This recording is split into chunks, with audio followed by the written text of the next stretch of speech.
Hi, welcome to How to Draw a Symbol. Today we're going to learn how to draw a firework. Let's start off by drawing a horizontal line for the ground.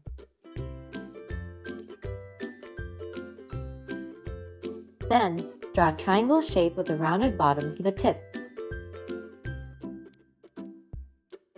And for the body, draw a rectangle underneath, also with a rounded bottom. Add a long stick to the side of the body that goes into the ground. And a wavy line out of the bottom of the firework for the fuse. Add some lines around the fuse to show that it's lit.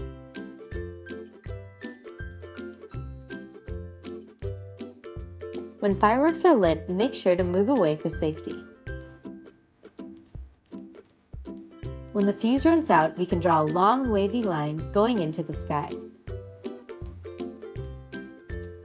followed by a boom of curved lines starting from one point and going out for the explosion.